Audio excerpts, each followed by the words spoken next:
Bom dia a todos e todas, sejam todos bem-vindos, todas bem-vindas. Saudações apocalípticas. Que medo. Olha o sentido da palavra. Ai, Pessoal, estamos aqui mais uma vez, depois de uma semana, mais uma semana difícil, tensa, perigosa. Nós aqui falando de besta do Apocalipse, e experimentando literalmente um governo bestial. Que oportunidade nós temos para entender a mensagem do Apocalipse, infelizmente. Bom, nós estamos aqui para dar continuidade ao nosso tema. Nós estamos falando de contexto histórico do livro de Apocalipse.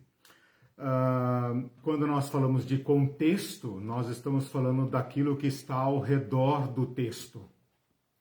E quando nós abordamos os fatos históricos, nós estamos chamando a atenção para o entorno do livro. Nós temos que sempre lembrar que o texto foi escrito por uma pessoa num determinado lugar e transmitido, enviado para comunidades que também estavam experimentando uma certa situação, né? O que nós chamamos de contexto. Quando nós levantamos esses dados, nós temos então uma compreensão melhor do que o texto está dizendo. Então, esse é o ponto que eu quero chamar a atenção. O texto não é uma ilha, não é um texto fictício, não é um texto espiritual no sentido psicográfico. Ele é um texto que tem uma história. E esta história, uma vez abordada, como nós estamos fazendo aqui, ela nos ajuda a compreender melhor. Por exemplo, quando nós pegamos uma mensagem, uma menção a Balaão, por exemplo, ele fala ali, vocês seguem a doutrina de Balaão, ou vocês têm aí no meio de vocês nicolaítas. A gente tem que pensar que situação é esta por trás do texto que está suscitando esse tipo de comentário, né? Esse comentário do autor do livro se refere a qual situação? Então é esse levantamento que nós estamos fazendo, não apenas por um exercício meramente intelectual de transmitir datas, dados, nomes e historinhas, mas para ampliar a nossa compreensão do texto. Esse texto deve ter sido muito bem compreendido por aqueles que o receberam em primeira mão, os seus destinatários originais. A nós que estamos aqui há 1900 anos do texto, num mundo completamente diferente, num mundo ocidental, moderno, completamente diferente, nós não temos alternativa a não ser fazer essa reconstrução, essa reconstituição. Na aula passada eu me concentrei no culto imperial, para que a gente tenha uma noção do todo, como que o império se constituía numa realidade, digamos, generalizada, né? O que unificava tantos povos debaixo de um comando central? O culto ao imperador, essa ideologia imperial, tinha, como eu citei aqui de um autor, era a cola que mantinha esse grande império unificado. Ou seja, as pessoas, uma vez conquistadas ou assimiladas pelo império, eram convencidas de que o império era uma bênção de Deus, uma bênção dos céus para a sobrevivência deles. Quando, na verdade, nada mais era do que uma máquina de exploração. Mas o império os convencia de que essa era a vontade dos deuses e que eles eram a garantia da vida. Eles eram a garantia da paz, da estabilidade. Quando eles próprios eram os bandidos, eles próprios eram os exploradores. Então, esse contexto da presença do império, um império que se torna, digamos, onipresente, com um imperador estrangeiro, né, para todos esses povos aqui, um imperador estrangeiro que se torna onipresente e afeta todas as áreas da vida do povo, como se ele fosse de fato divino, porque toda a sua vida é tocada pela presença desse imperador. Este dado, este contexto, afeta de modo significativo o livro de Apocalipse. Então é por isso que nós levantamos esse dado. E vocês vão me ajudar, é um desafio, nós deveremos manter, e vocês vão me ajudar nisso, e eu vou ajudar vocês, nós deveremos manter isso em mente. Quando nós falarmos da besta, do falso profeta, da Babilônia, da prostituta, que são símbolos, né? são linguagem simbólica, nós deveremos manter isso em mente. Senão, o que acontece? A gente estuda o Apocalipse, esses dados introdutórios, mas quando nós entramos no texto, nós esquecemos tudo isso e mergulhamos num mundo assim meio Alice no País das Maravilhas, ao contrário, né? Alice no País dos Terrores, né? Dos terrores do Tim LaHaye.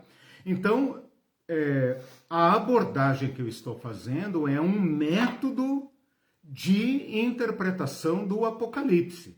Nós temos que manter ao longo de todo o texto, mesmo que ele fale de espíritos, de anjos, de visões extraordinárias, nós teremos que manter em mente esse contexto histórico, ok? Hoje eu vou dar a segunda e última aula sobre contexto histórico, mas eu vou para uma outra abordagem. Claro que eu não estou fazendo uma segmentação, né? Porque mesmo no nosso mundo moderno, em que nós parece que temos tudo encaixotadinhos, né? Isso não corresponde à verdade, né? Na verdade, nós temos realidades todas interligadas e sobrepostas.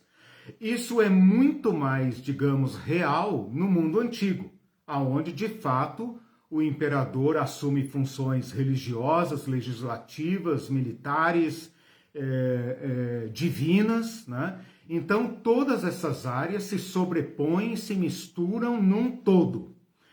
O que eu estou fazendo hoje, então, é didaticamente, né, tentar olhar um outro aspecto da vida, mas sem ignorar aquele aspecto que nós falamos na aula passada, que é o culto imperial. O culto imperial é uma realidade onipresente. Todos os eventos da cidade, das cidades, das províncias, são afetadas por esse culto ao imperador. Então, a gente às vezes pensa que o mundo romano é igual ao nosso, apenas mais antigo, que tem segunda-feira, terça-feira, meses e tal. Não! Tudo isso é profundamente afetado pelo culto ao imperador, né? Aliás, né, é bom lembrar, o nosso mês de julho é um mês dedicado ao Júlio César, pai do Augusto. E o mês de agosto é um mês dedicado a Augusto. Então percebam como o culto ao imperador permeia e interfere todas as áreas da vida. Então esse é, digamos assim, o macro contexto, né? E o crente fundamentalista que nasceu em julho? Pois é. Nossa, é um Pois problema, hein? Pois é. Um problema teológico. Exatamente. Ainda bem que parou por aí, né? Senão a gente teria Nero, Calígula, Não, Domiciano, porque tem gente né? que implica com esses detalhes, Claro, né? Não claro. fala tal palavra, porque significa tal. Se Imagina for isso. fazer isso, nós vamos ter que mudar tudo. Até criar uma língua estranha. Opa, quem sabe, né? Bom, eu quero hoje, então, fazer assim uma abordagem um pouco mais localizada, né? E como eu estou tentando expressar aqui, espero estar sendo claro, eu vou fazer um outro recorte, mas esse recorte é fictício, ou seja, ele é meramente didático, é para que a gente feche o foco, né, o nosso foco de análise, em cima de uma outra realidade, de um outro aspecto dessa realidade, que é a seguinte. Então esse hoje é, digamos assim, o tema principal da aula de hoje, que é o conflito entre judeus e cristãos, que é profundamente marcado por um evento central. E esse evento central faz essa aula de hoje comunicar-se com a aula de domingo passado. Esse evento central é a guerra contra Roma, do ano 66 ao ano 70, e a queda de Jerusalém por volta do ano 70.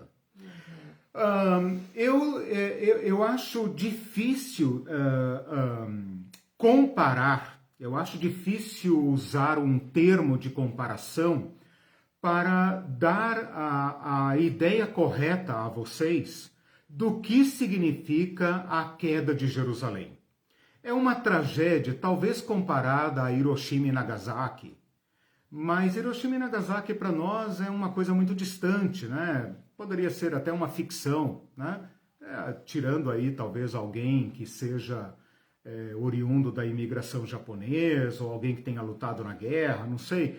Ainda é uma coisa muito distante. Precisaria ser algo como Hiroshima e Nagasaki, mais perto de nós, né? Poderia ser uma tragédia como a queda das Torres Gêmeas em 2001, que de certa forma marcou, causou um grande impacto em todos nós. Mas ainda aquela Torre Gêmea, além de ser longe de nós, ela tem um impacto de mortandade muito pequeno, né? Ali morreram 2.000, 3.000 pessoas, está morrendo isso por dia no Brasil, né? Então não chega assim a ser para nós, além de ser um ataque terrorista contra a maior potência do planeta, não chega a causar em nós o horror que foi a queda de Jerusalém. Então, para dar uma breve ideia sobre isso, né, mas você pode carregar de cores e de peso e de tragédia esses dados que eu vou passar agora para vocês. Se você pensar na máquina de guerra que era o Império Romano, desde a Grã-Bretanha até a Síria, né, até onde é hoje o Afeganistão, o Irã, Iraque, né? Esse mundo todo, quase que o mundo todo unificado sob um único governo, essa maior máquina política e bélica do mundo antigo, se a gente pensar neste poder impossível de enfrentar, nós temos que ver aqui então a grandeza da guerra dos judeus contra Roma. Eles conseguiram impor uma derrota a Roma. Eles conseguiram tomar Jerusalém e expulsar os militares romanos, as legiões da região. Eles conseguiram estabelecer um governo próprio.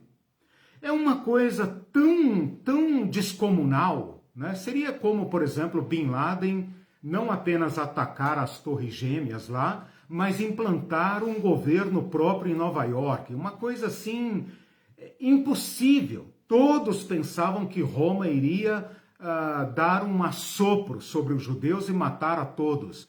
Mas eles conseguiram impor uma derrota continuada ao Império Romano, que durou cerca de 7 anos, desde 66 até 73, né? 4 mais 3, 7 anos. Isso, com a queda de Jerusalém aí no meio. A maior vitória romana foi no ano 70, quando derrotou Jerusalém. Depois foram apenas, né, rebeliões e tal, até massacrar todo mundo. Bom, como eu falei na aula passada, Roma teve que dar uma lição exemplar nesses judeus. Teve que impor uma derrota com máxima truculência sobre os judeus. E você tem que se lembrar que os judeus estavam espalhados pelo império todo, né? Então, tinha que ser um castigo aos judeus exemplar para o império, porque o império não pode tolerar desobediência, não pode tolerar que alguém se insurja, que alguém contradite as regras do império. É questão de exemplo, né? Exatamente. Esse povo judeu, então, foi violentamente massacrado, fala-se em 1 milhão de mortes. Diz que faltou madeira para crucificar os judeus, eles crucificavam de todas as formas, eles mataram de todas as formas. Um povo que se recusava a prestar obediência a César. Vocês podem imaginar que Roma tentou diversas vezes dobrar a rebelião dos judeus, mas não conseguiu, a não ser este banho de sangue. Então, essa guerra, claro, pode ser que tenha aqui algum exagero, mas esse dado vem de um historiador judeu chamado Flávio Josefo, que participou pessoalmente da guerra. Então, ele é testemunha ocular e presencial. Ele era um comandante judeu que foi destacado para guardar a Galileia, terra de Jesus e terra dos primeiros cristãos, e perdeu a guerra, passou para o lado romano e do lado romano tentou negociar diplomaticamente com os judeus para se renderem. Como os judeus não aceitaram, José então aderiu completamente aos romanos, terminou seus dias em Roma, viveu pacificamente sob proteção dos romanos. O dado vem dele. Dos cerca de 100 mil que foram, aliás, dos judeus que sobreviveram, mais de 100 mil judeus foram reduzidos à escravidão, foram vendidos. Diz que o preço dos escravos no mercado chegou a cair, dado o aumento da demanda. O ouro tirado do templo abasteceu de tal forma o mercado de moeda de Roma que o preço do ouro caiu. Então, essa tragédia de Jerusalém, ela tem grande impacto no Império Romano. Fora aquilo que eu falei na aula passada, de ter desta tragédia, né, 2 imperadores saíram diretamente daqui do campo de batalha para ser imperadores, né, que foram o Vespasiano e o Tito, e depois o filho dele, irmão do Tito, Domiciano, que é o imperador na época do Apocalipse. Então, com essas rápidas palavras, eu tentei pintar para vocês o pior quadro possível. Não pense que porque Jerusalém está lá no interior do Império, lá na fronteira do Império, foi uma guerrinha de somenos. Não.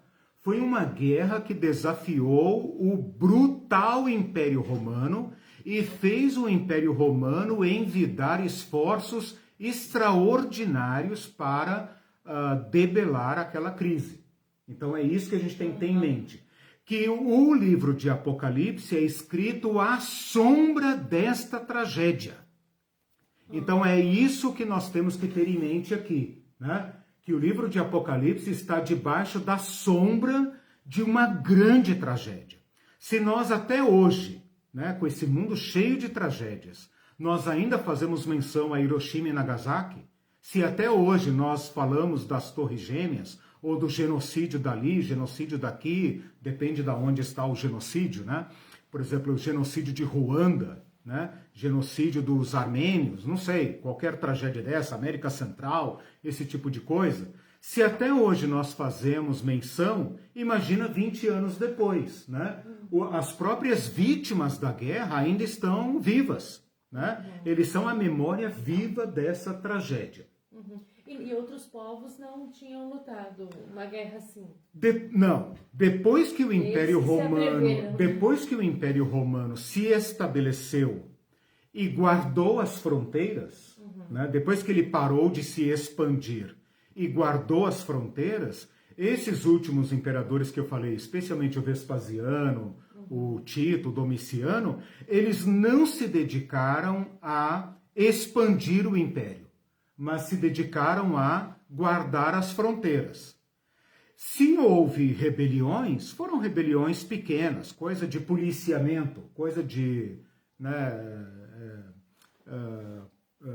ataques na fronteira, alguma coisa assim, um pequeno conflito, mas coisas que o Império ajustava imediatamente, né? Claro, no próprio Império teve assassinato de imperadores, teve conflitos, né? Como eu falei do Nero e de Cláudio e outros.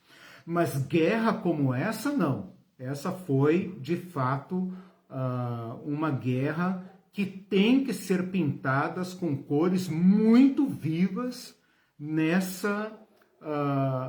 primeiro século. Uma guerra muito importante. A fé dos judeus deve ter sido uma coisa muito acachapante, né? Tipo, será que eles imaginavam que Deus iria permitir destruição do templo e tudo isso? Aí é que tá. Foi bom você ter tocado nesse assunto. Agora eu quero trazer o conflito, então, para a sua abordagem interna, né? Okay. Me lembra de falar disso, mas eu quero retomar um pouquinho antes, que é o seguinte. Os reis Herodes, eu falo os reis Herodes porque era uma família herodiana que governou os judeus ao longo de todo esse primeiro século, né? Herodes, Antipas, Agripa, todos eles são da família Herodes. Esses Herodes eram amigos muito admirados dos imperadores romanos. A maioria deles tinha uma forte ligação com os imperadores romanos. E esta amizade tinha conquistado para os judeus algumas isenções. Isso vem desde Augusto César, ou seja, o primeiro imperador. Eu vou destacar aqui três isenções importantes, que você também tem que levar em conta. Não esqueça isso. Eles eram dispensados do serviço militar. As legiões eram formadas de povos conquistados. Então você pode imaginar samaritano, fenício, sírio, qualquer egípcio, qualquer pessoa, né? Era uma honra servir as legiões, era inclusive uma forma de enriquecimento, né? Porque dependendo do teu serviço prestado e tal, você poderia subir na carreira militar, alcançar até uma certa nobreza, um certo cargo político, como Pilatos, por exemplo, ou você poderia receber terras, poderia receber herança dos povos conquistados e enriquecer. Os judeus eram dispensados do serviço militar. Eles conseguiram isso. Então, esse era um privilégio concedido pelo Império aos judeus. Eles eram também dispensados em grande parte da tributação, né? É claro. Dos judeus ou o privilégio da família? Dos judeus. A família de Herodes, a amizade de Herodes com o imperador conquistou para os judeus, esses privilégios, ok? E como era um privilégio imperial, nenhum sucessor de César se atreveu a suspender esses privilégios. Então eu falei do alistamento militar, falei da tributação, por exemplo, quando o Evangelho fala do imposto do templo, esse imposto do templo era uma fábula de dinheiro. Tem judeu espalhado por todo o império. Todo esse dinheiro era carreado para Jerusalém com a autorização e até proteção do Império Romano. Então você imagina judeus de todo o Império Romano recolhendo esse imposto e colocando esse imposto em caravanas, em caixas e trazendo, né, uma vez por ano para Jerusalém. O volume de dinheiro que vinha para Jerusalém. Jerusalém, então, e o templo era, nessa época, como a caixa forte do tio Patinhas. Para quem é antigo vai lembrar, né? Aquele bruta cofre, né? O templo era um lugar de muito dinheiro. E o império não apenas protegia a arrecadação desse dinheiro, como a guarda desse dinheiro no templo. Ninguém nunca se atreveu a tocar nesse dinheiro. Então, os judeus eram em grande parte isentos dos demais impostos. E outra isenção muito importante, que não pode ser esquecida, eles eram isentos do culto ao imperador. Então você imagina que o Augusto César, que foi aquele primeiro imperador a receber culto, a autorizar o culto à sua pessoa, embora ele mesmo não tenha levado isso muito a sério, imaginem vocês que de todo o Império Romano e todo aquele culto imperial que era a cola que mantinha o Império unido, como nós falamos na aula passada, imagina vocês que tem lá um povinho numa cidade com altos privilégios, né, que não é obrigado a prestar culto ao imperador. E ninguém se atreveu a quebrar esta isenção, né? O Calígula tentou, mas morreu antes. Eu falei na aula passada que ele mandou colocar uma estátua dele dentro do templo, né? E se não fosse pela diplomacia do governador, que eu não citei o nome na aula passada, mas agora lembrei, o Petrônio, se não fosse a diplomacia, a habilidade desse cara, essa guerra de Calígula teria acontecido 20 anos antes, no mínimo, né? Bom, onde é que eu estava então? Em troca, o que eles faziam? Eles ofereciam sacrifícios a Jeová, né? E faziam orações diárias ao imperador. Então, o máximo que os judeus tinham que fazer era isso. Então, eles tinham essas isenções, ok? E isso percorre, então, todo o século I, tá? Quando estoura a guerra, aí o imperador quebra estas isenções. Os judeus são colocados numa situação dramática. Então, a situação agora piora muito para os judeus, né? É claro que o imperador tem um certo cuidado, né, em lidar com os judeus, porque os judeus não eram uma província isolada, né? Os judeus estavam espalhados pelo império inteiro. Então, não era de interesse do imperador causar uma rebelião generalizada no seu império, né? Mas, pelo menos, a isenção tributária acabou. Aquele dinheiro que os judeus recolhiam para o seu templo, isento, e para o seu único Deus, agora era obrigado a ser dado para Roma, para o culto imperial. Então, vocês imaginam o sofrimento que isso causou aos judeus, a humilhação que isso causou. Tipo assim, vocês estão dando trabalho, a gente também vai dificultar, vai tirar os privilégios. Exatamente. Tiraram os privilégios e reduziram, agora tiraram eles daquele status privilegiado para uma condição agora de aflição, de um ônus extraordinário, né? Então a situação piorou muito para os judeus. Existem provas de moedas da época que tem uma mulher dominada ou uma mulher chorando, simbolizando Jerusalém. E está escrito Jerusalém capta, ou Jerusalém cativa. Então, os imperadores romanos colocaram na própria moeda a humilhação dos judeus, né? Para que isso circulasse como exemplo por todo o império. Não vou aqui me ater se eles foram obrigados a servir às legiões ou se foram obrigados a prestar culto imperial. Talvez tenha havido aqui um certo cuidado, uma certa prudência do império. Mas, de qualquer forma, eles foram profundamente humilhados no Império Romano. E o culto ao imperador, eles continuaram... Então, eu não vou bater muito nessa tecla, porque eu não tenho dados assim muito concretos, então, de certa forma, não deve ter sido uma situação, digamos, muito grave, né? Talvez por causa disso que eu falei. Como os judeus estavam espalhados por todo o império, não era interessante para o imperador, que também não tinha seu lugar muito firme, né? Mexer com um povo que poderia causar rebeliões generalizadas, né? Haverá guerras depois, no início do século, acho que por volta de 103, 105 por aí, tem uma guerra, e depois lá pelo ano 130 e pouco também tem outra guerra.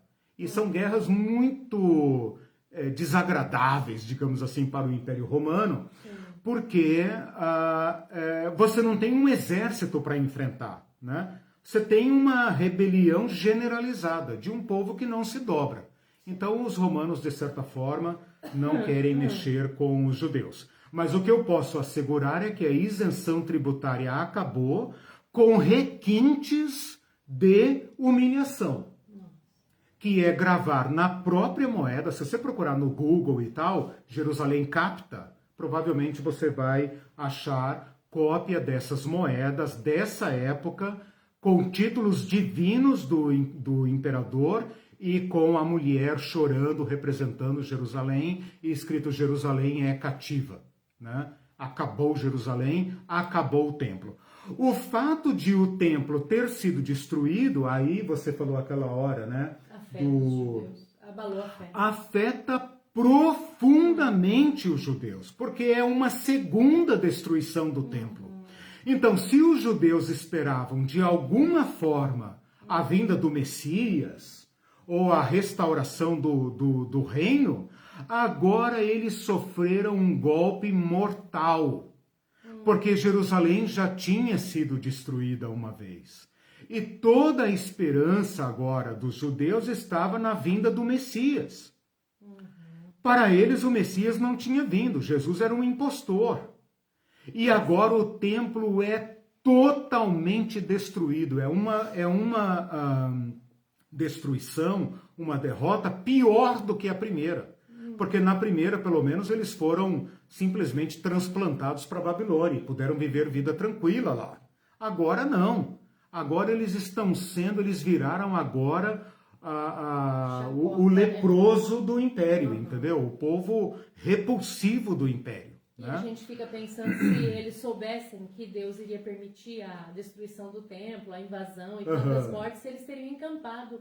Realmente, é engraçado você ver que eles têm muita fé que isso não vai acontecer, né? Total. Não passa pela cabeça deles que isso iria acontecer. Mas Jesus tinha falado, né?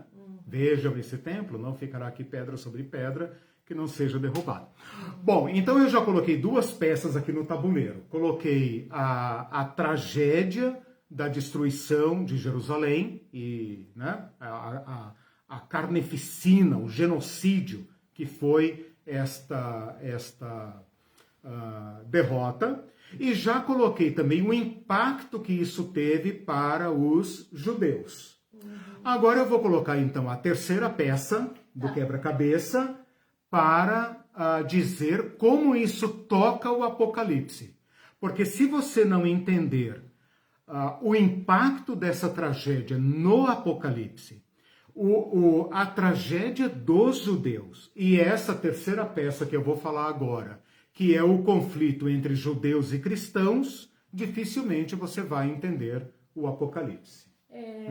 Enquanto isso, antes de você falar essa terceira peça, peça para o pessoal curtir e compartilhar.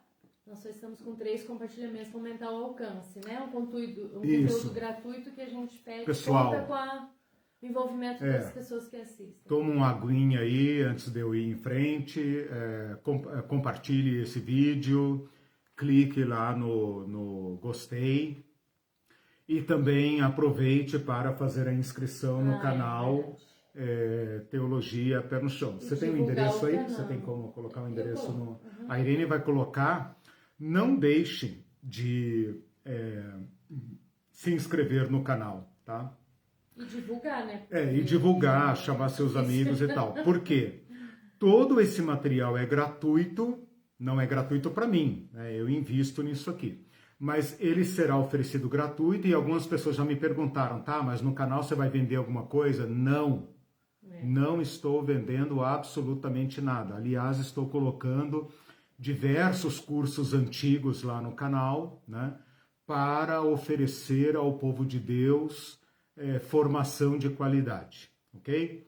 Então me ajudem divulgando e se inscrevendo no canal. Às vezes você não está acostumado com o YouTube, não sabe como funciona, vai lá, vê, acha legal, assiste uma aula, mas é necessário que você se inscreva lá, tá? Para que quanto maior o número de inscrições, mais o canal é oferecido, mais ele é divulgado, ok?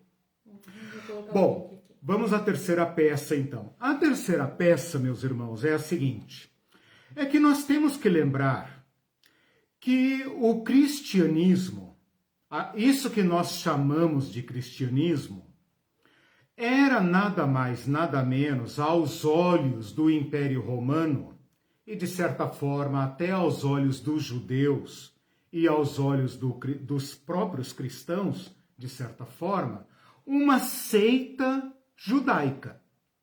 Então prestem bem atenção nisso. Eu vou pegar aqui o primeiro século e vou colocar, vou fazer uma pequena análise de como essa relação entre judeus e cristãos se deu antes da guerra e depois da guerra. Tá?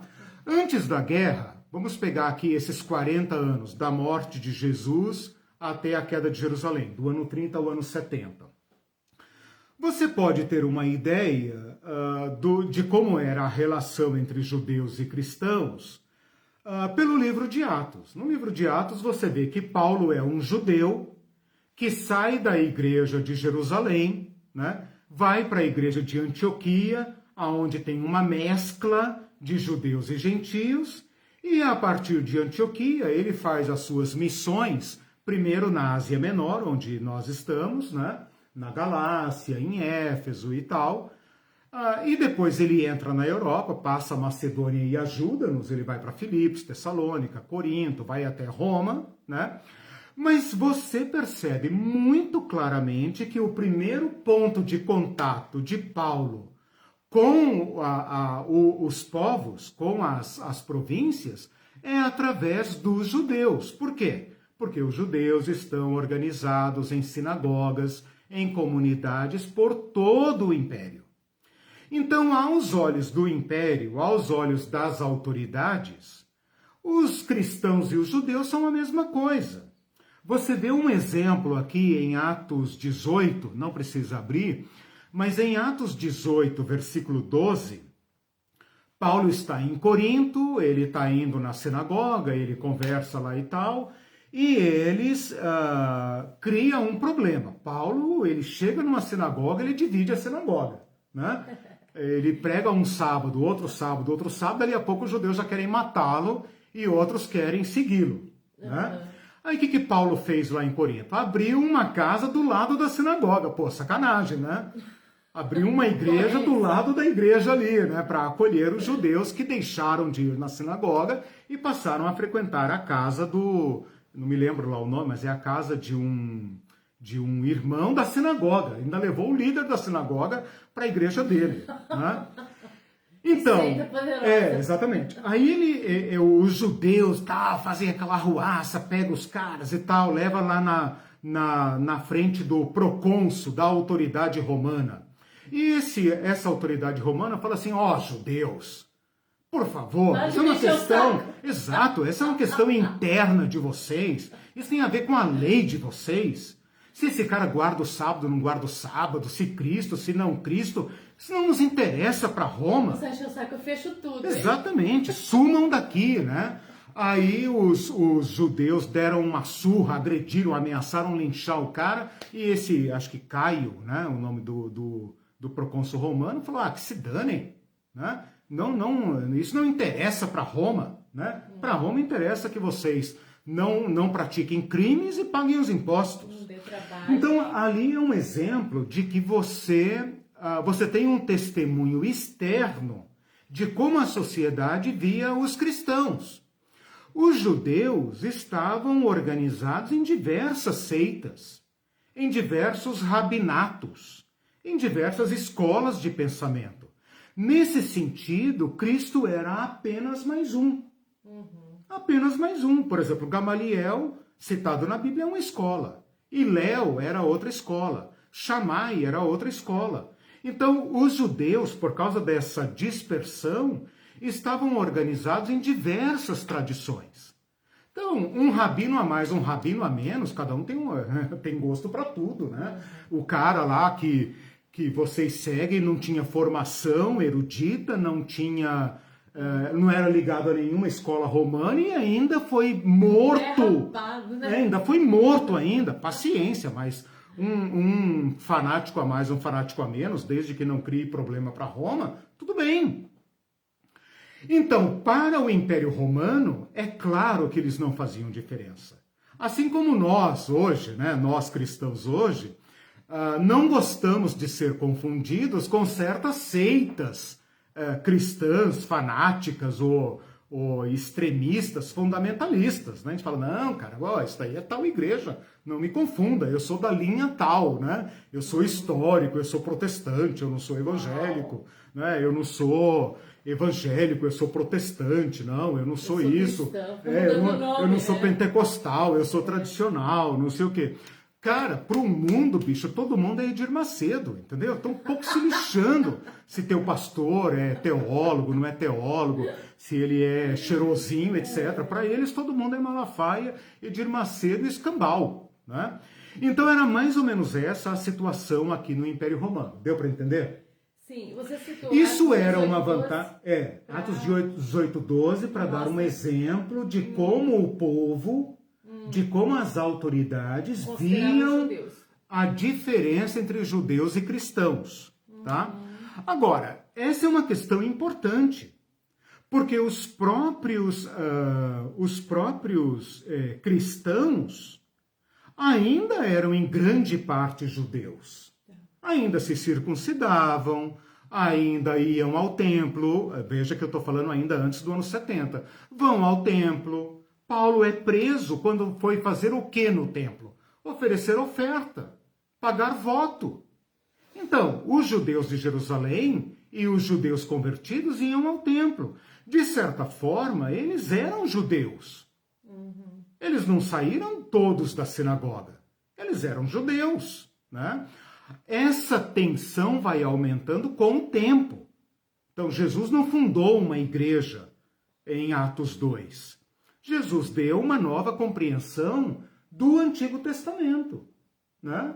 Então, assim como nós, por exemplo, batistas, presbiterianos, assembleianos, metodistas, desculpem, têm compreensões diferentes do Evangelho, assim também os judeus, eles tinham visões diferentes, né? E Cristo era apenas mais um. Bom, o que eu quero que vocês entendam aqui é o seguinte: os cristãos usufruíram os privilégios dos judeus. Então, se os cristãos passavam assim por vista grossa como judeus aos olhos do império, até o império entender as especificidades dos cristãos, os cristãos usufruíram desses privilégios. Ou seja, era a religião dos judeus. Exato. E não mexe com esse povo, deixa esse povo aí e tal. Então, assim, os cristãos não tiveram grandes problemas com culto ao imperador, não tiveram grandes problemas com as legiões romanas, não tiveram problemas com tributação. Na medida em que os gentios vão se convertendo, isso vai gerando problema, porque o cara é centurião, se converte. E aí? Ser militar romano é prestar culto a César, é carregar a imagem de César, é fazer voto de lealdade a César. Então aí os problemas começam.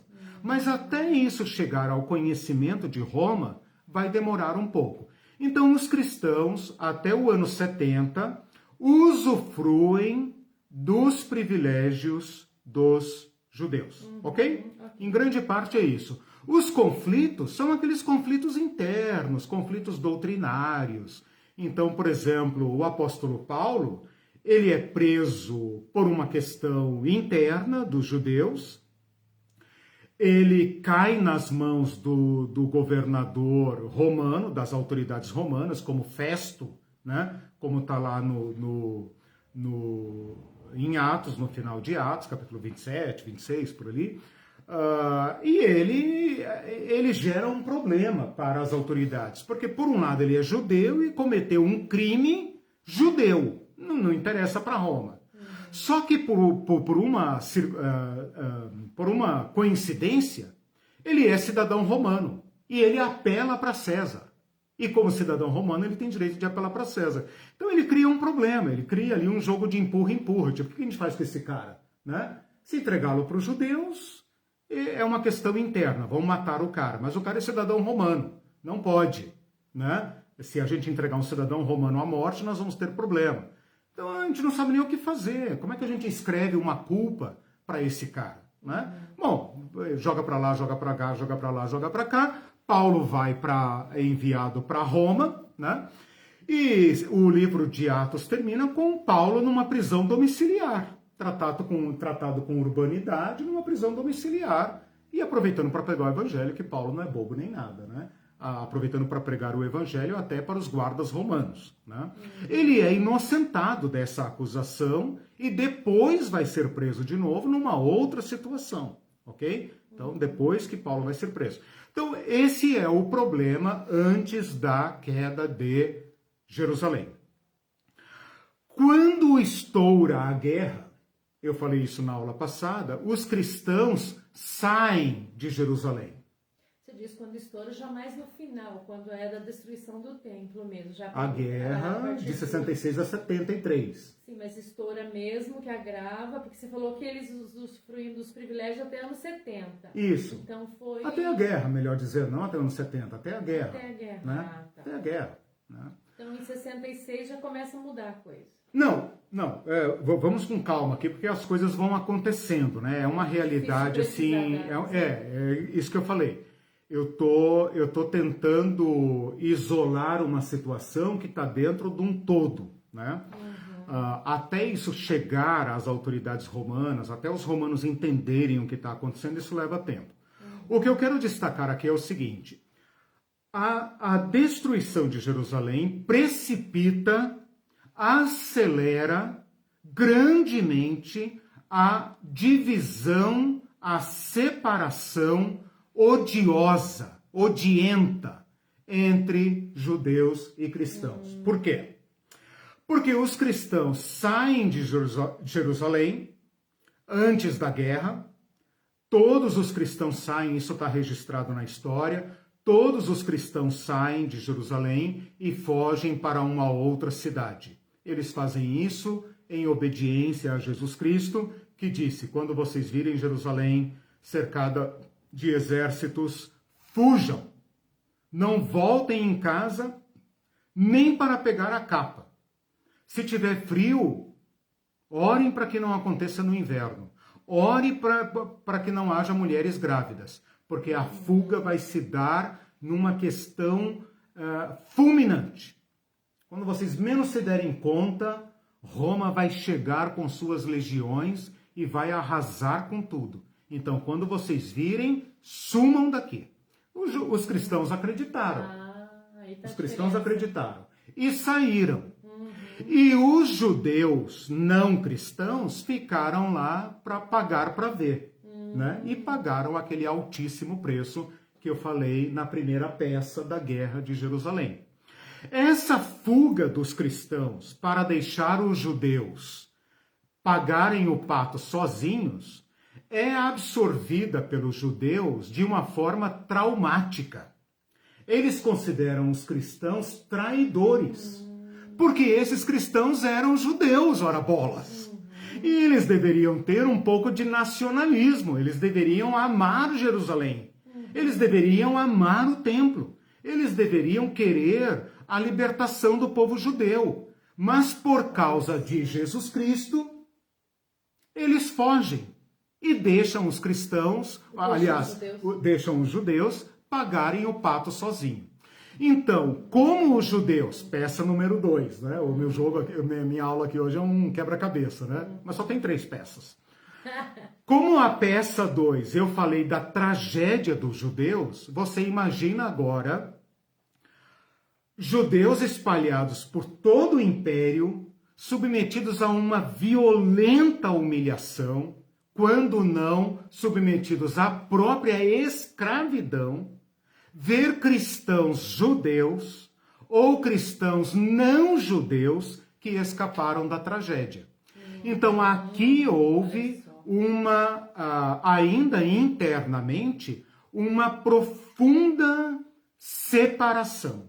Aqui vai acontecer uma coisa que é uma reação judaica, mas que vai causar um profundo impacto na vida dos cristãos, que é a seguinte: expulsão da sinagoga. Jesus tinha falado isso. Eles vos expulsarão da sinagoga. Isso já tinha começado a acontecer desde o princípio.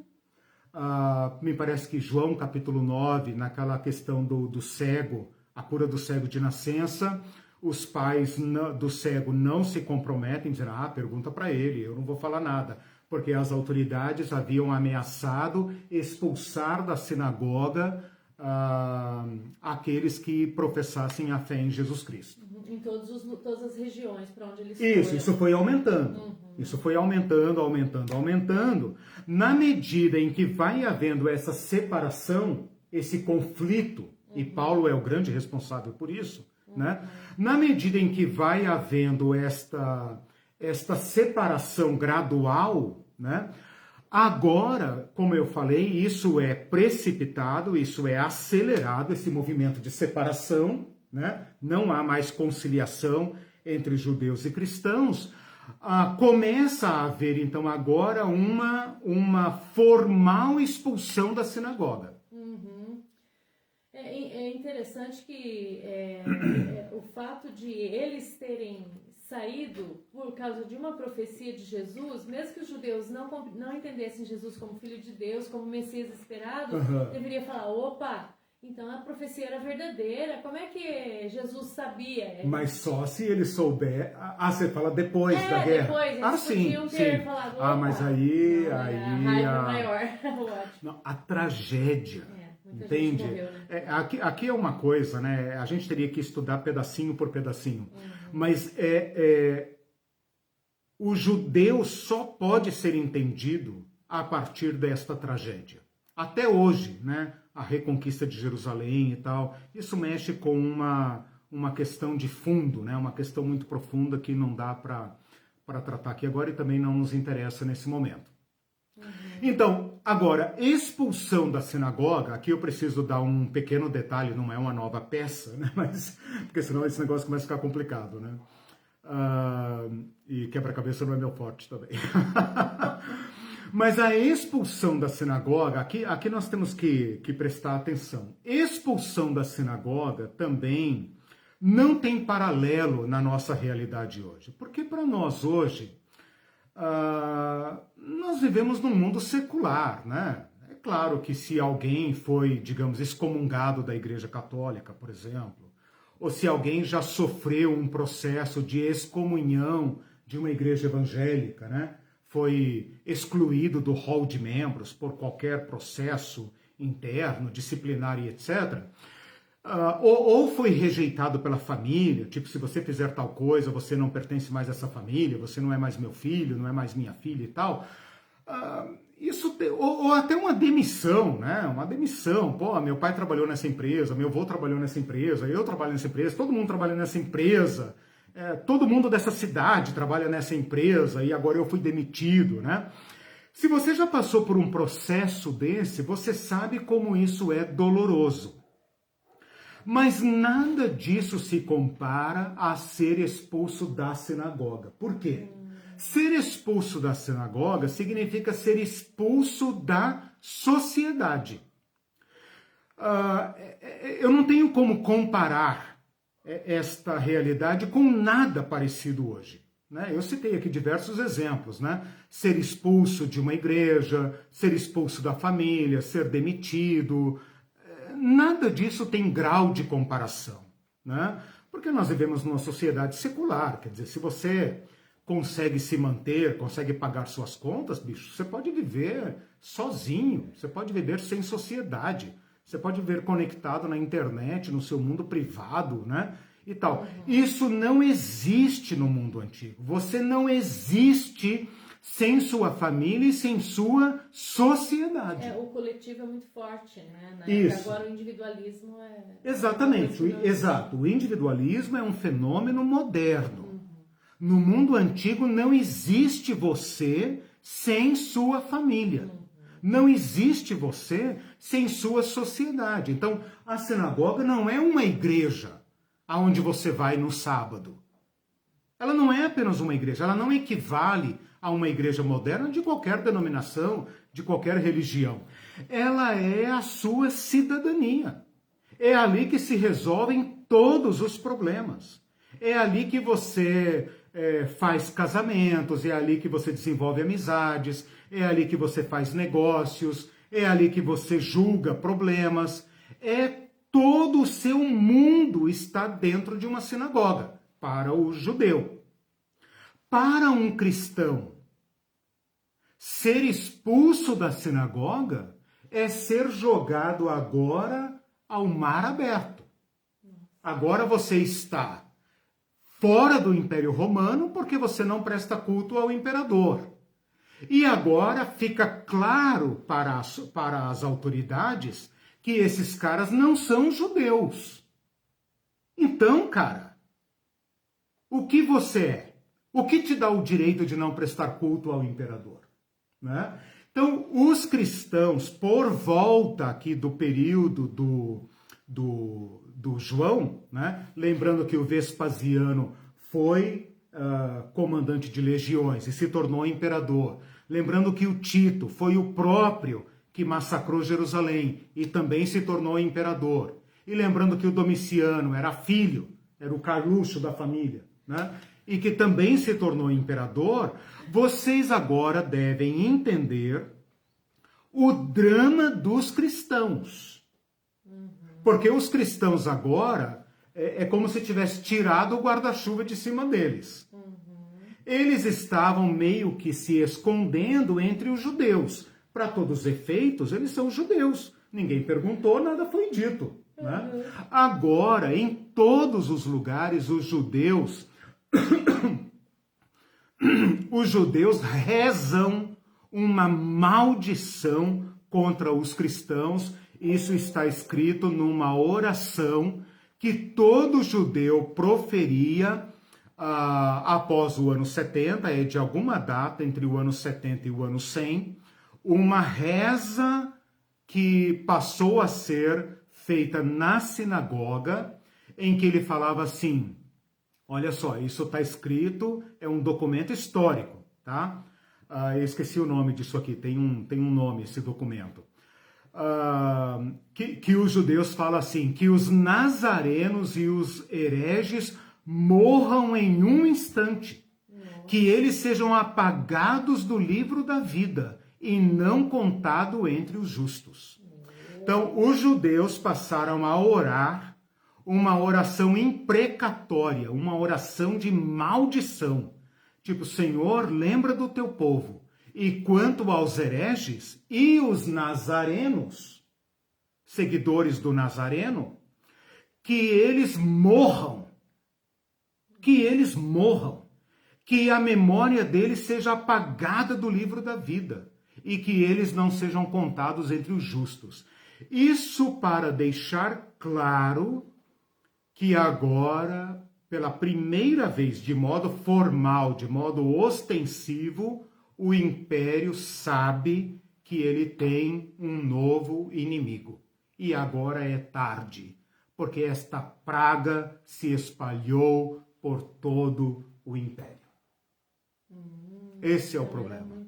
Por isso que depois, alguns anos depois, 10 anos depois mais ou menos, Plínio escreve aquela carta ao imperador Trajano.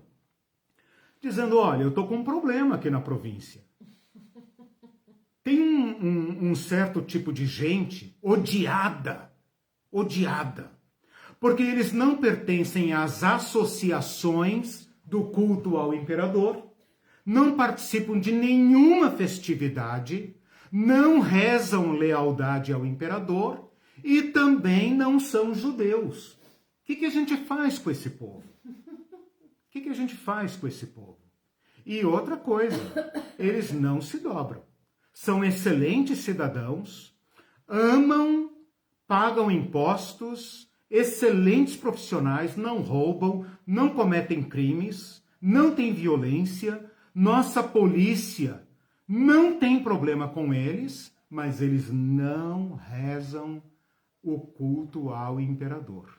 E os judeus também os odeiam. O que a gente faz com esse povo? É exatamente este o pano de fundo do livro do Apocalipse. Eu quero que vocês entendam aqui agora, fazendo uma pequena consideração, o seguinte. Os cristãos são ex-judeus. Em termos religiosos, eles romperam com o judaísmo. Ou eles têm uma interpretação tão diferente do judaísmo que não podem mais ser considerados judeus. Por outro lado, os judeus estão ali para demonstrar claramente que se você é nazareno, você não participa de nada da vida judaica. Some daqui. Você não é mais nosso filho, não é mais nosso irmão, não tem mais negócio. Por outro lado, os cristãos também são ex-idólatras, leais ao imperador, ao império. E estão alastrados por todo lugar. E agora eles vão sofrer o ódio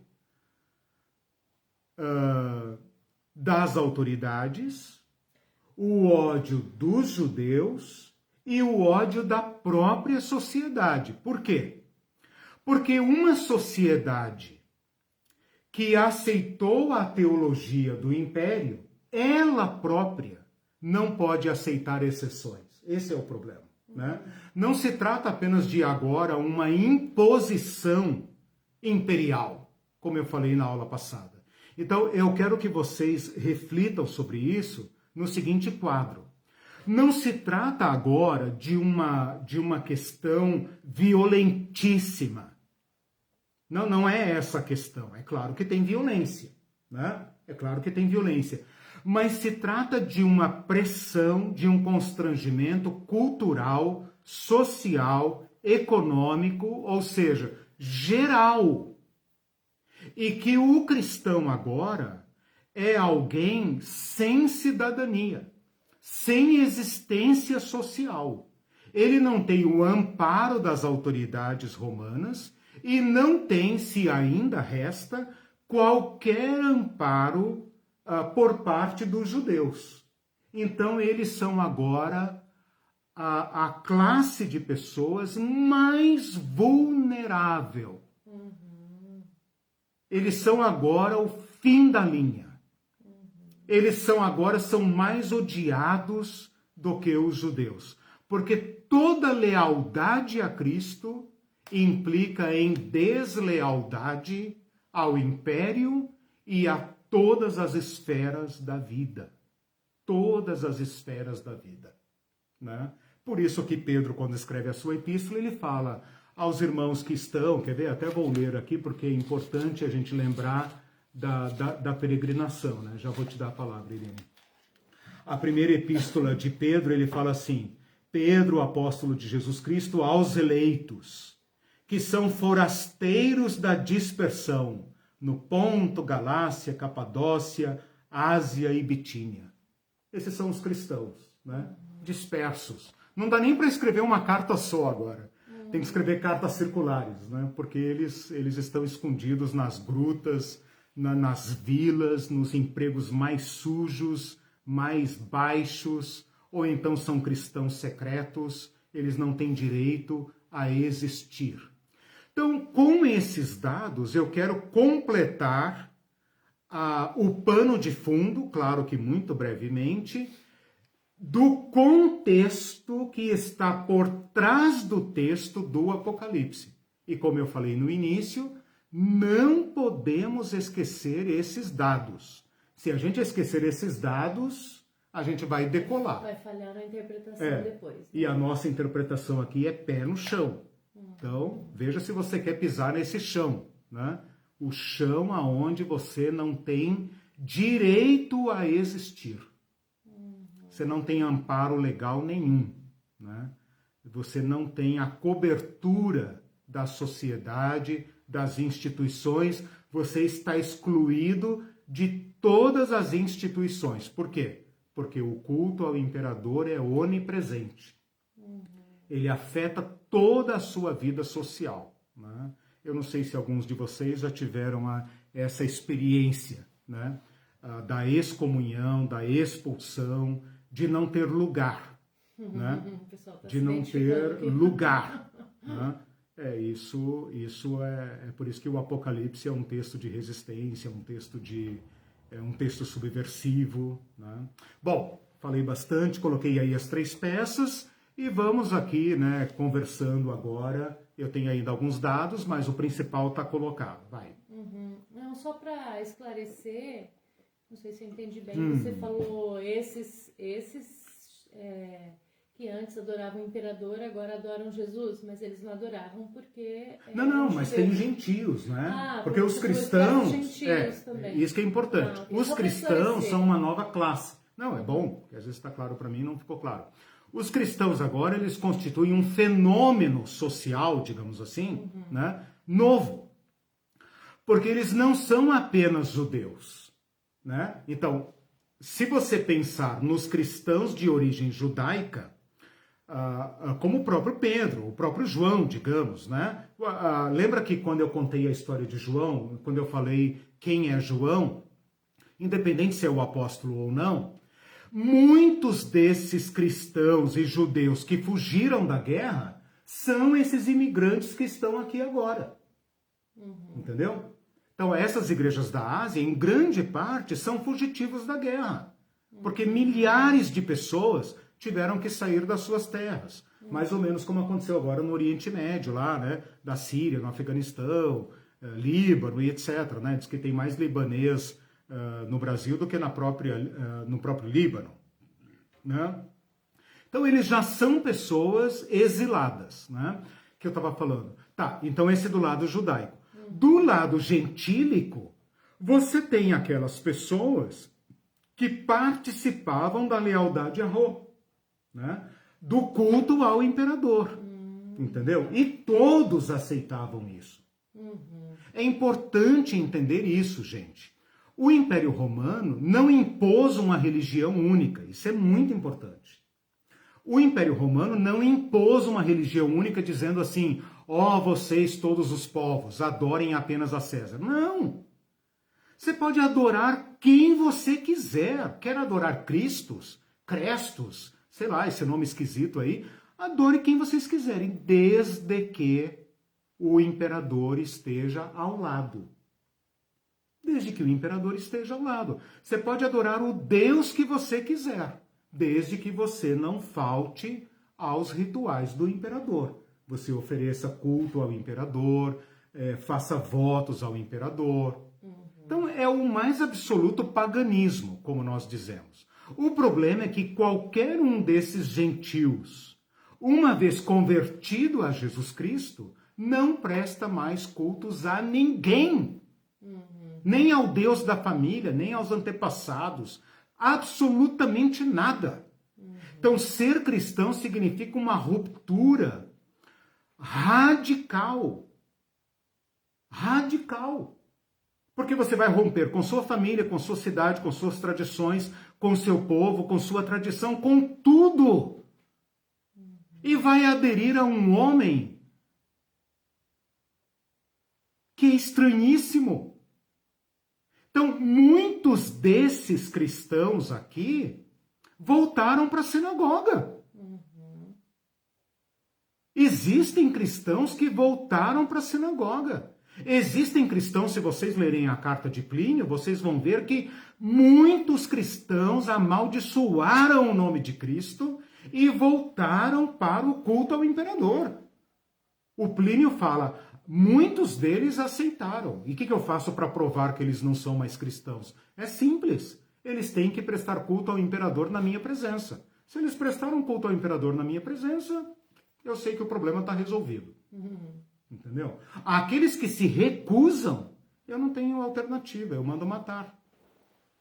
Eles recusam. E quando recusam, quando são cristãos de verdade, eles recusam terminantemente. Não tem negócio.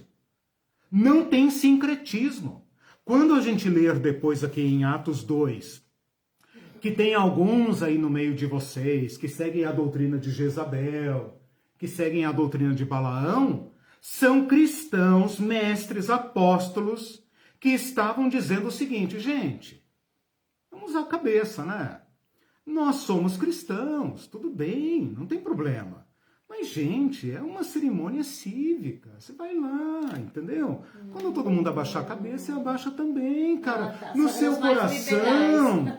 coração, Deus sabe, cara. Deus sabe que você é cristão, entende? E o João está dizendo, malditos desgraçados. Tenho contra vocês, eu vou matá-los. Essa é a questão. Ou vocês são cristãos ou não são. O pessoal está aqui se identificando, José Márcio falou assim, hoje tem milhares de irmãos sendo rejeitados por não aceitar o Messias do século XXI. Exato, exatamente. Né? Aí entra isso que o João falou. Né? Agora veja, tem violência? Tem violência? Não, pode ser que haja. Né? A excomunhão é uma violência. Você ser cuspido fora do seu grupo é uma violência. Né? Mas ainda é algo... Mas você imagina se num dado momento este culto à personalidade começar a entrar em todas as esferas da sociedade. Eu tenho ouvido falar de muitos professores universitários que já são obrigados a esconder seu posicionamento político sob pena de perseguição e demissão. Então, essa violência, ela ainda não se dá por meio das armas. E nem o império tem interesse em armas. O império tem interesse nessa teologia imperial, né?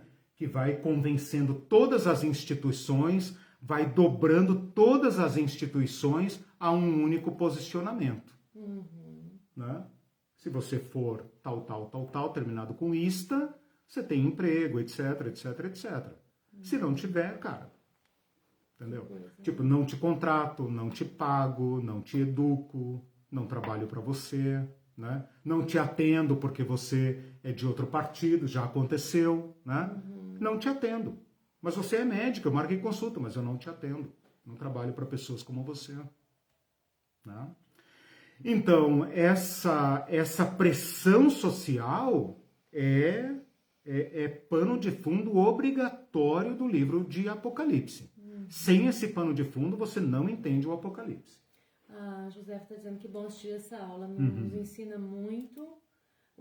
A Ivete colocou entendendo o Evangelho através de aulas de história. É importante dentro desse contexto. Isso, o contexto é fundamental, porque ele pertence ao livro do Apocalipse. Né? Os primeiros destinatários, eu não precisava dar essa aula para eles, porque eles eram personagem dessa história. Nós é que precisamos. Né? Então a gente precisa. Com isso, a gente consegue aproximar a realidade deles da nossa, como vocês já estão percebendo aí, né? O Guilherme Falcão disse, estou agora me identificando com os cristãos daquela época. Sim, ótimo, é isso mesmo. Lembrando que, né, nós tivemos uma crise, né? Claro. Depois de 2018, né? Quando as igrejas seguiram esse Império Romano aí. Né? O desvio foi começando lentamente, né? O assédio moral, assédio religioso, né? Esse processo de exclusão, né? Você não é dos nossos. Aqui você tem que pensar assim e tal. Vai tirando, né? Vermelho não tem vez. Mas é por isso que eu falei para vocês o seguinte.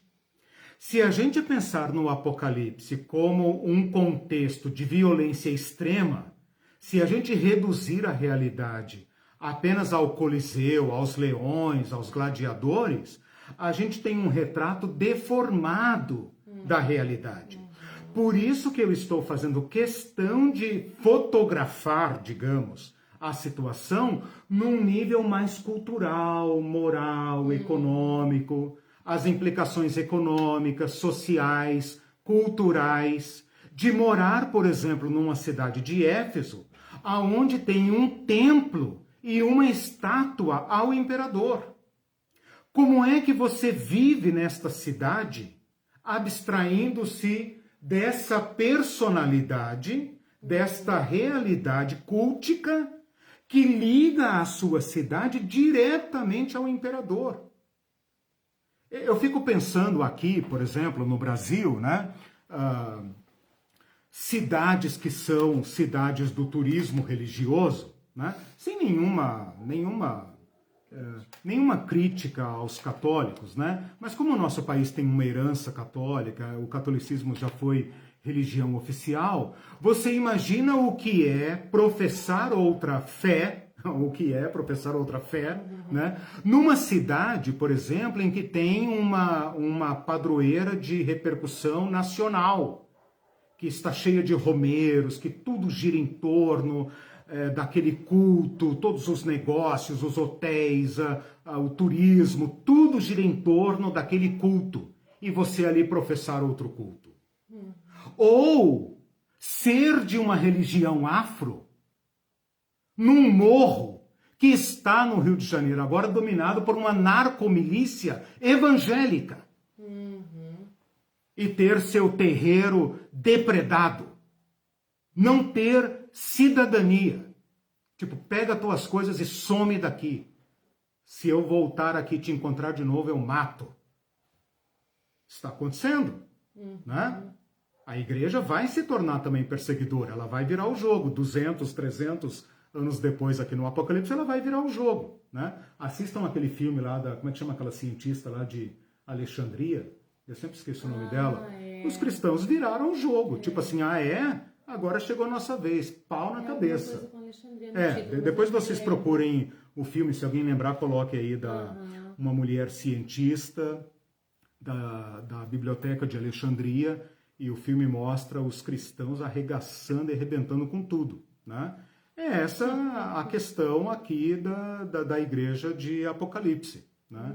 Então é importante que vocês tenham essa ideia, não apenas extrema, porque se a gente trabalhar apenas com essa caricatura, essa visão deformada de uma violência extrema, a gente não se identifica. A gente vai pensar lá no Estado Islâmico, né, na China, sei lá onde, né? É importante pensar nessa coisa social, econômica, cultural, que obriga você, por sua profissão de fé, a uma exclusão social. Tipo, não, se você é cristão e tal, então fora. A mãe do Sérgio Buco está dizendo aí, Ponina, graças a Deus que mudou o entendimento do povo cristão, pelo verdadeiro conhecimento através da palavra de Deus. E ele está agradecendo por ter ela aqui, participando de uma aula, recebendo uma visão contextualizada do mundo do Apocalipse, não mais alienada do chão da nossa realidade. Né? Exato. O Apocalipse tem que ser colocado o pé no chão para que ele possa falar a nós, né? Porque aqui fala, quem tem ouvidos ouça o que o Espírito de Deus diz, né? Então, esse nosso exercício aqui é para abrir nossos ouvidos, porque nós precisamos... Exatamente. O Osés disse que aula maravilhosa, esclarecimento profundo. Legal. E a Rosana fez um comentário bem interessante, que ela disse, acho que você citou alguma palavra estranheza, esquisitice do Nazareno. Ela disse, eu quero toda a estranheza e esquisitice do Nazareno. Isso. Eu a acolho, a amo e a sigo contra essa normalidade, entre essas bestial que domina os nossos dias. Então a gente pode fazer um paralelo com o que está acontecendo hoje. Podemos? Né? Esse paralelo, porque aí você vê motociata, e está escrito, tá certo que eu li que não são as igrejas evangélicas, viu, gente, que estão por trás. Não, algumas. Um evangélico que mora em São Paulo, lá, um empresário que decidiu financiar e até sortear uma moto e fazendo até uma coisa boa, pedindo 1 quilo de alimento. Exato. É um ensaio. É um ensaio, é a abertura do abismo. Isso, né? Mas aí o que aparece nos cards tem um nome, Acelera com Cristo até, né? Então, a igreja merece ser colocada junto nessa, no porque mínimo ela ficou está, silente, né? ela está no mínimo apoiando, se calou. né? Exatamente. Então, essa normalidade que a Rosana falou aqui é o que está acontecendo, está sendo tido como normalidade. A gente tem chamado até de universo paralelo, né? Porque as narrativas são mudadas, invertidas e tudo isso. Tudo que você fala é invertido. Não é você que está vendo a realidade, é nós que estamos vendo aqui. Então, está sendo colocado como normalidade. Quem não está aceitando, né? Claro que é a gente que mais faz barulho, não é a maioria da população, né? Sim. Mas a igreja está envolvida. Mas é a propaganda, fato, né? A propaganda igreja está envolvida. Então, essa normalidade nós também, viu, Rosana? Deixa eu falar. Essa estranheza. Exato. Nós estamos tendo uma oportunidade de renovar nossa lealdade a Cristo. Eu queria falar uma coisa sobre isso que a Rosana, né? A Rosana e isso que a Irene comentou, que é a seguinte: esse império ele é transcendente, ele é onipresente, como eu disse no início, especialmente por causa da sua teologia. Ele tem uma teologia que é o nível mais profundo de dominação do ser humano, que convence você de uma realidade que a olho nu seria violento. Ora, o imperador não merece culto porcaria nenhuma. Esse cara come o nosso grão, ele come o nosso pão, ele só nos explora. Essa é a realidade. Mas você tem uma teologia, ou ideologia se quiser, mas eu estou chamando de teologia, porque é uma ideologia religiosa, que faz a ponte entre esta estrutura de dominação e todas as pessoas. Não se esqueçam que a mais profunda dominação é aquela que se apresenta com roupagem religiosa. Ninguém domina tão profundamente como aquela que domina a fé do povo. Então prestem bem atenção no que está acontecendo. Porque quando nós chegarmos no capítulo 13, vai falar de uma besta que se exibe em praça pública e o povo se maravilha seguindo a besta, dizendo: quem é como ela? Quem é como a besta? Mas junto com ela vem uma outra besta que o Apocalipse chama de falso profeta, que é quem faz a mediação entre o povo e a besta. Então percebam que a mediação entre esta realidade macabra, genocida e a fé do povo é mediada por uma teologia. E agora julguem então o que está acontecendo. Quando você se pergunta como foi que a Igreja de Jesus abraçou algo que é frontalmente oposto a ela. É porque alguém fez esta mediação. Alguém usou o mais profundo domínio, que é o domínio da fé, que faz a pessoa agir por convicções contra ela mesma e dizer para si própria: isso é bom. E graças a Deus por esse governo. Porque o culto ao imperador não foi imposto violentamente. Ele foi aderido voluntariamente. Então prestem atenção nisso. A besta não deu um golpe de Estado. Ela chegou lá pelas mãos e pela teologia que convenceu as pessoas de que isso é bom. Pela Pax Romana. Pela Pax Romana. E essa, né?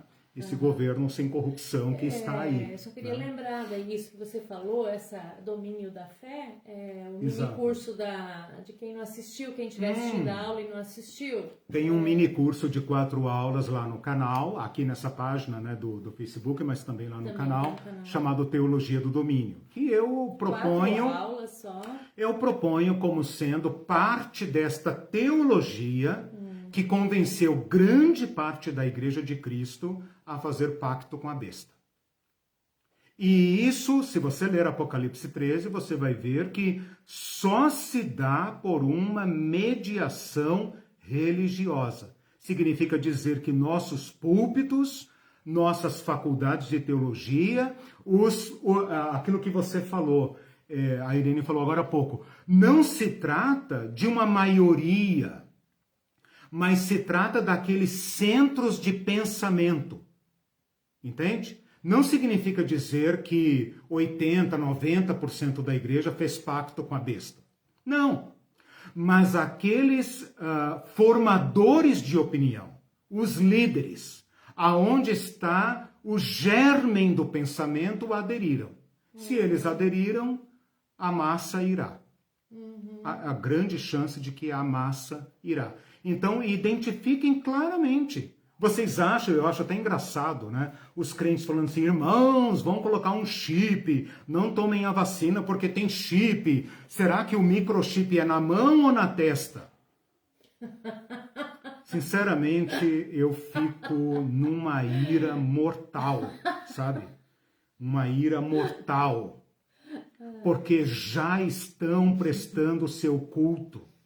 Já estão dando a sua mão direita a Satã, já estão abaixando sua fronte a Satã.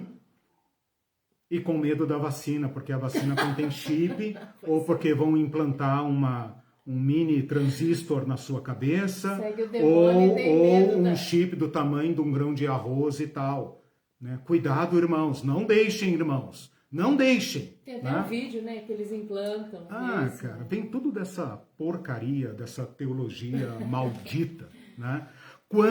Se vocês entenderem Apocalipse, vocês vão ver que João está falando do Domiciano.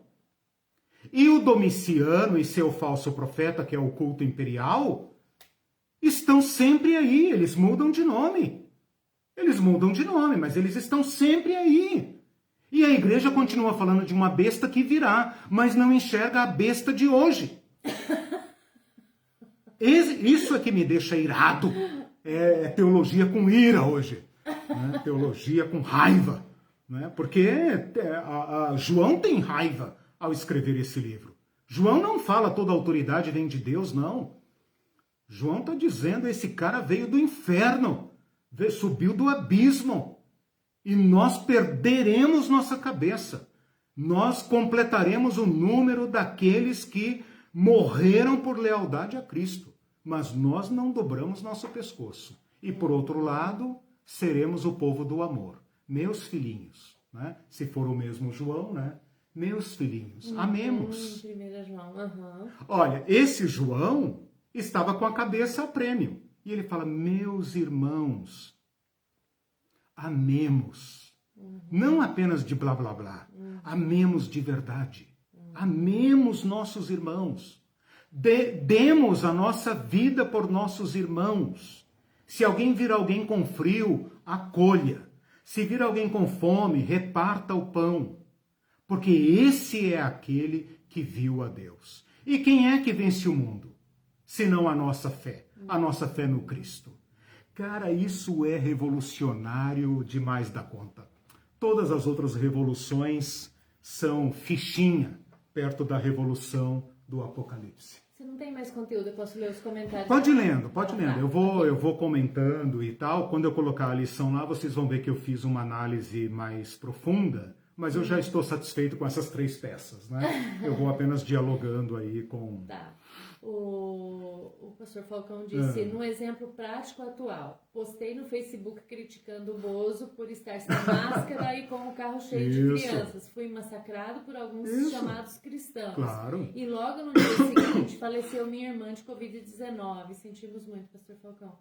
nenhum desses cristãos foram solidários comigo Isso. nesta dor. Veja a que nível chega o ódio Isso. deles e a adoração Isso, ao exatamente. Bozo. Estão com a marca da besta na testa e na mão direita e não percebem.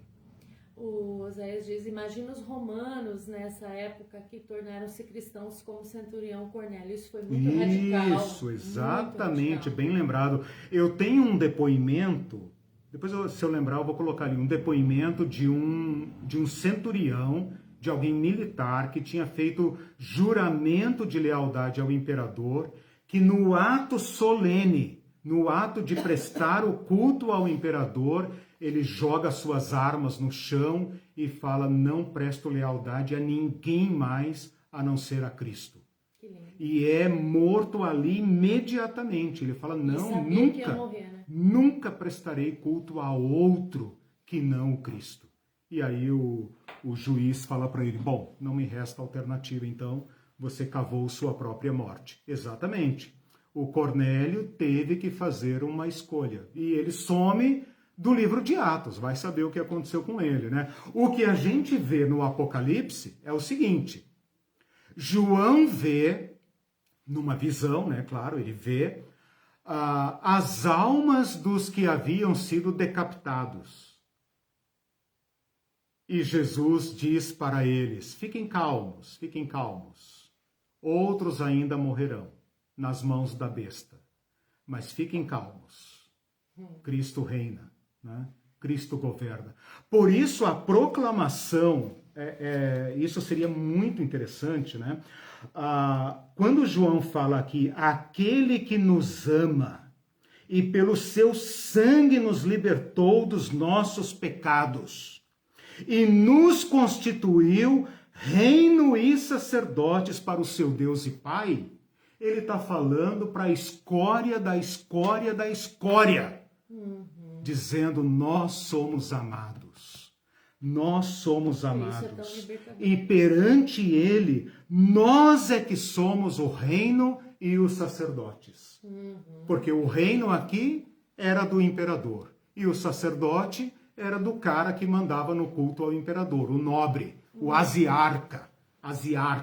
Né? Por isso que a gente tem que ler conhecendo o contexto, a profundidade. Isso. Ele comprou por seu sangue.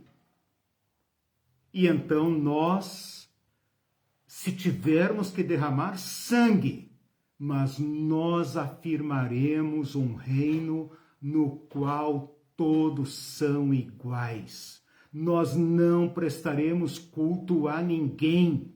Brasil acima de todos é o cacete.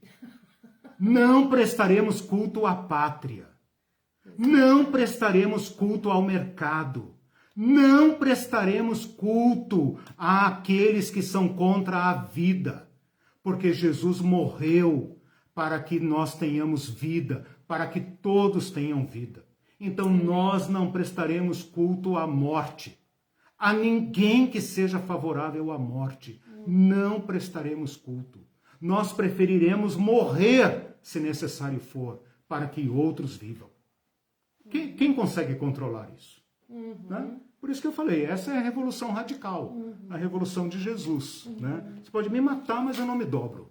Você sempre fala pode me que matar, mas o eu não me grande dobro. trunfo é o medo. Né? O grande que trunfo é o medo. O ditador, a pessoa que a está besta, no poder, a besta sempre vai ameaçar quitar sua medo. vida. E se a gente não tiver medo Exatamente. da vida, a gente tem, né? A gente se tem. Deus, se a gente dispor disso... Mas Apocalipse nos mostra o grande finale, o destino, né?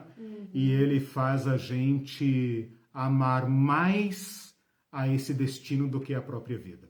Quando Jesus fala, tome a sua cruz e siga-me, é isso que ele está falando. É isso que a besta pode fazer? A cruz é o máximo que a besta tem para te coagir? Tome sua cruz voluntariamente, tome de antemão a sua cruz e me siga. Eu lhes garanto o reino. Nossa, isso é muito forte. Vocês querem cidadania romana? Eu lhes garanto o reino. Quem vencer, ao vencedor, né? Agora faz sentido, né? Ao vencedor, eu lhe darei a vida. Ao vencedor, eu lhe darei. Ao vencedor, eu lhe darei a verdadeira honra. O culto ao imperador é majestoso, não é? O culto da sinagoga é bonito, interessante, dá saudade. O culto feito aqui no porão, a boca miúda, é ridícula perto do culto ao imperador. Mas olha o Apocalipse. Olha quem de fato está no trono. Olha quem manda de fato, né?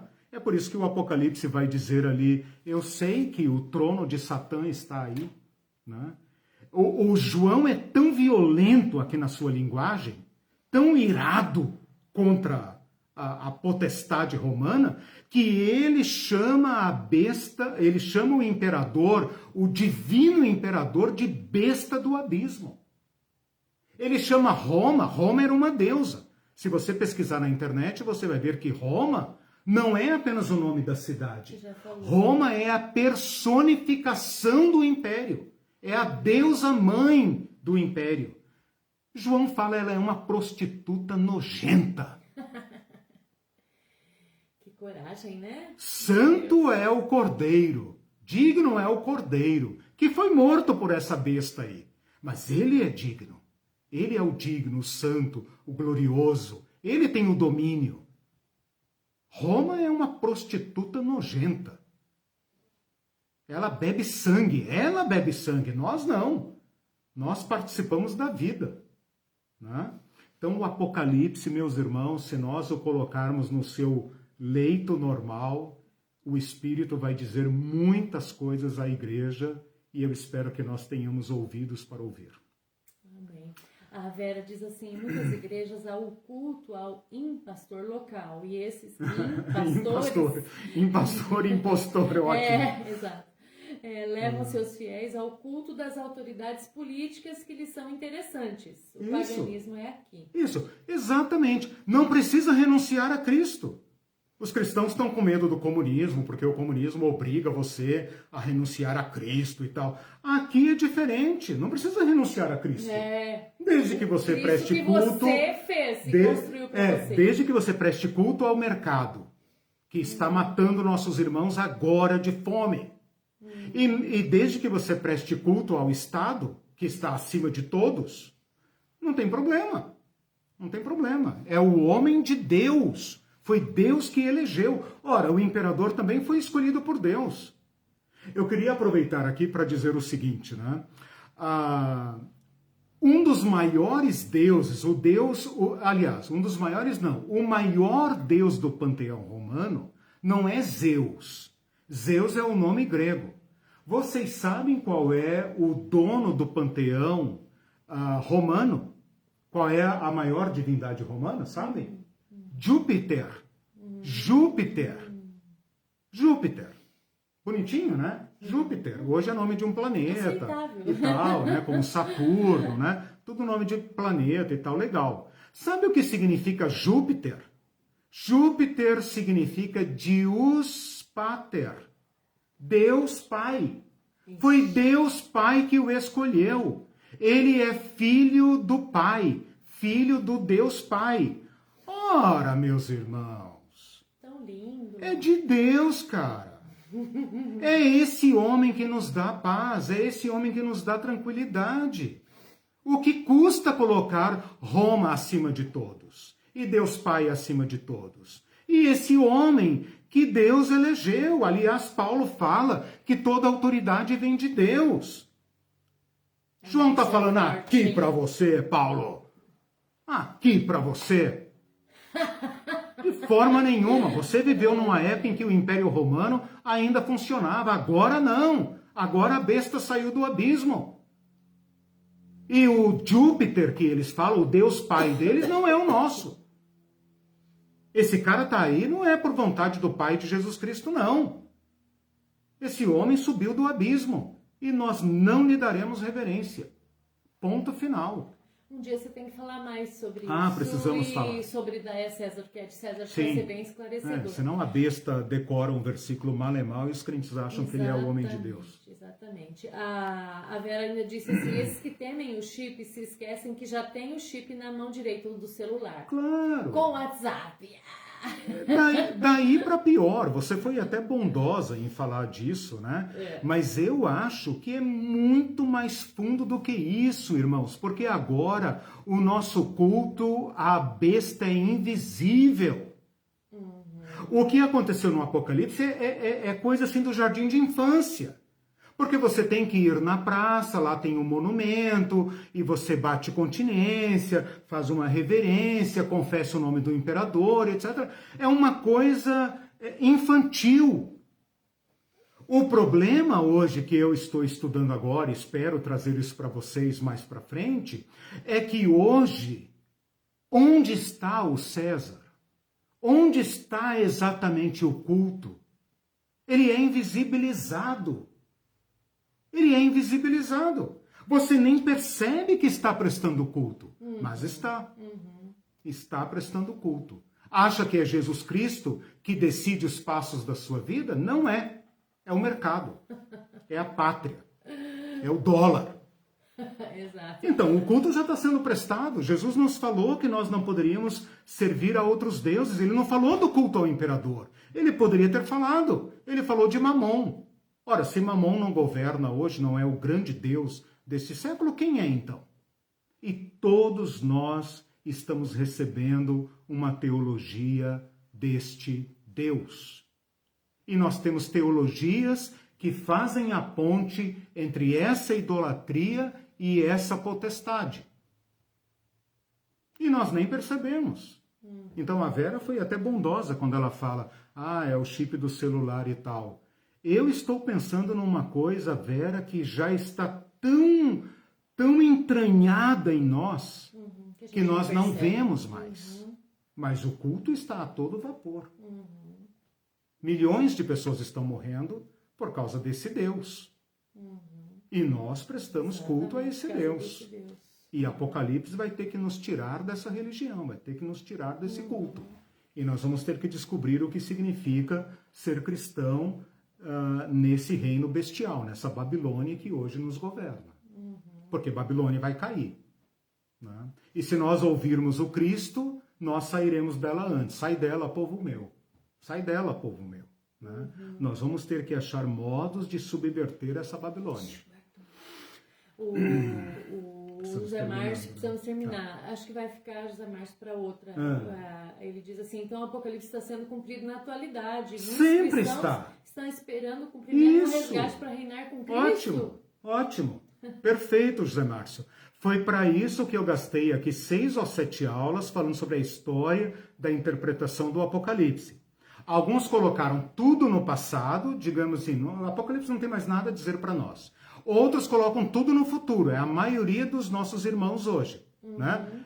Teologia importada dos Estados Unidos, uma teologia que tem aí seus 100 e poucos anos, que é o dispensacionalismo, que coloca todo o Apocalipse no futuro. Os irmãos estão jejuando, orando e etc, se preparando para o arrebatamento do futuro. O que João está nos dizendo é o seguinte, Apocalipse está acontecendo todo dia. Esse é o desafio, por isso o nosso curso é Apocalipse pé no chão. Na época de João era Domiciano, e hoje quem é? Tem nome, calcula aí. Ele fala, o seu número é 666? Ora, calcula aí, gente. Não precisa fazer cálculos, eu vou falar sobre isso. Não precisa fazer cálculos. É fácil reconhecer a besta. Todo aquele que promove a morte de seres humanos e o endeusamento de outros seres humanos é a besta. É a besta do momento. Já foi Hitler? Sim, mas já foi Trump, já foi quem você quiser. A besta hoje, ela domina totalmente, como nunca. Ela tem o poder de nos matar imediatamente a todos nós. Então, a besta hoje tem muitos nomes. Bolsonaro é um deles, não tem dúvida. Não tem dúvida, não preciso orar e jejuar para saber. Está na cara. A besta que promove a morte, que promove a idolatria de si e a idolatria nacionalista é a besta. Não preciso ter meias palavras. Então, já aconteceu, vai acontecer, é tudo isso. O Apocalipse é hoje, o Apocalipse é agora. Amém. Então, a hora de ser fiel a Cristo, de apregoar o reino de Cristo, é agora, perante a besta do momento. Depois dessa besta virá outra. É assim que funciona. A gente fica esperando um específico. Exato, né, fiquem aí, a besta agradece. Essa teologia. A besta manda lembranças, ela agradece que você pense que é só no futuro. Não digo você, claro, mas que os cristãos pensem que é no futuro, que vai vir um chip do tamanho de um grão de arroz. Tem toneladas de site na internet com essa baboseira. Né? E Apocalipse está acontecendo. A Babilônia está em pé ou não está? A prostituta está montada nela ou não está? Não tem uma igreja prostituída? Tem. É simples. Apocalipse não é complicado. Últimos comentários e a gente Sim, conclui. temos que terminar. Então, não fala mais Tá, nada. não fala mais nada, vou desligar A aqui minha Judite Rocha está dizendo, hoje onde está César, mas é repetição sua, é um resuminho. Sim. Nós estamos recebendo teologias desse Deus, Isso. com letra minúscula, Isso. fazem a ponte entre Sempre essa tem teologia e representante. essa posteridade. Exatamente. Edilamar, mais uma excelente aula. Essa aula parece distante de nós, mas na verdade ela fala da nossa realidade, é muito atual. Claro. O Espírito falando às igrejas. A Fátima Rigoni também disse, muito forte e adequado para a nossa época, tão Isso. contemporâneo. E Isso. o pastor Falcão também, aleluia, aula super abençoada e contextualização. Salve e glória ao Jesus de Nazaré. Amém, ao nosso Cristo, Amém. ao Cordeiro que foi morto. A Isanira né? também, amém, ao Amém. Senhor toda a glória. Amém. Muito Amém. lindo. Somos Que nos servos do fortaleça, Cordeiro. né? Alguém que colocou também um último comentário, a Rosana, disse que Deus nos dê cada vez Amém. mais coragem de falar, Amém. profetizar e agir. Amém. Quem tem ouvidos para ouvir, ouça. O que o Espírito diz, olha, presente, diz às igrejas. Né? Que Deus nos ajude, irmãos, a todos nós. Tchau, boa semana, Deus Tchau, abençoe gente. vocês, cuidem-se. Beijo. Tchau, tchau. Cuidem-se.